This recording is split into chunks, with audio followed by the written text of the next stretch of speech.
How's it going, Limitless family? All right, so we are looking at Matthew chapter 1 today. We went from Isaiah 53, and remember, Isaiah 53 is looking back on Jesus 600 years before Jesus, right? And we're going to reference that a little bit today, but our main focus is Matthew chapter 1. Matthew chapter 1 starts off with some of the most exciting things in all of the Bible.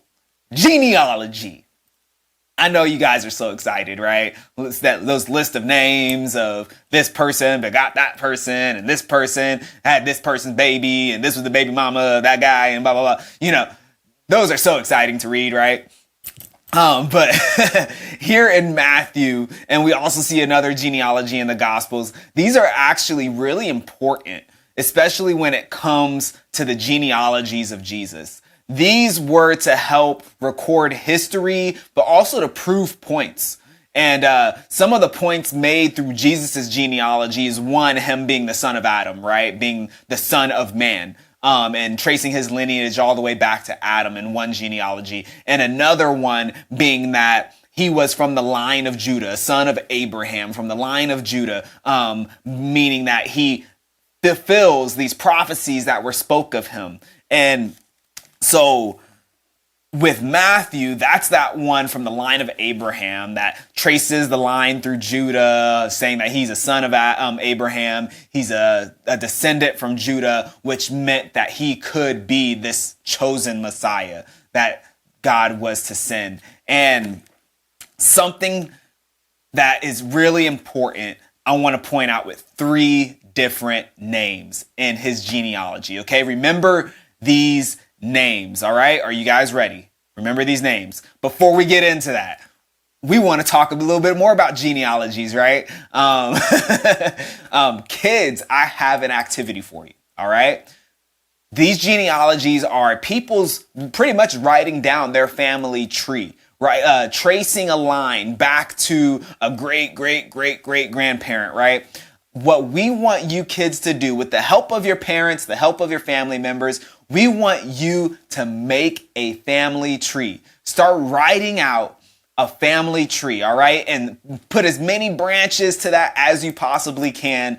Take it far back as you possibly can, all right? Make a family tree for your family. So, looking at this genealogy, three names in Jesus's family tree are really important for what we're talking about today. And that's going to be, you have the name Tamar, you have the name Rahab, and then, so Tamar, Rahab, and then the name Uriah.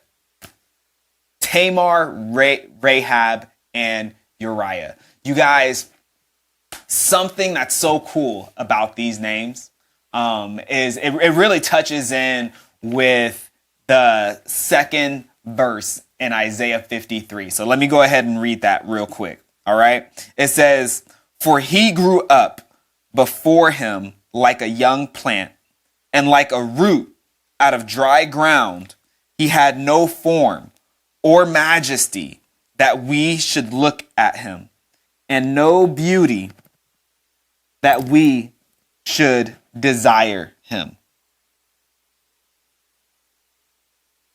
This depiction of Jesus shows us that his background, where he came from, was not to be desired. It was not what people would have expected from a coming king. It's a background, it's a lineage that people would have looked down on and would have rejected him, would have thought him unlikely to be anything special because of where he came from. Last week, the kids wrote about or drew pictures of unlikely heroes, right? That is Jesus. Jesus was the unlikely hero, the greatest of all. And what's cool about this, when we look at the lineage of Jesus and we look at that verse within Isaiah 53, verse 2, it's showing us that where you come from, what's in your history, whether that's the neighborhood that you grew up in, the area that you grew up in, right? Whether that's the schools that you went to, whether that's the family history that you have, the home that you came from, or the lineage that you have, no matter where you come from, God can do something amazing with your life, and he actually enjoys using those unlikely heroes. Those three names we can talk about more in discussion and why they stand out. But just know, within Jesus's history, he came from the wrong side of town. He came from the area of what you would say the hood, the gang activity, the rebels, and he came from a lineage littered with people of poor reputation, doing bad things. Right? But God was able to redeem all of that, to use all of that. And he can do the same for me and for you. No matter where you're from, no matter what you think from your past or your history or where you come from that may be holding you back, slowing you down. Jesus is our perfect example. And so many people throughout Scripture are an example of how that does not stop our God. Nothing can stop our God from redeeming and using and making something miraculous out of you and where you come from. As we move into this time of response, let's think about that. Let's think about this verse in Isaiah 53 verse 2 and even more beyond that. It starts talking about the way people looked at him, right? And then let's get into discussion over Matthew chapter 1 and just Jesus' beginnings, his early beginnings and his early life. And let's talk about how this can be an example to us and how we can apply this to our lives. And as we do that, as we talk about these things and we apply them to our lives, we will build relationships that change lives.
There is no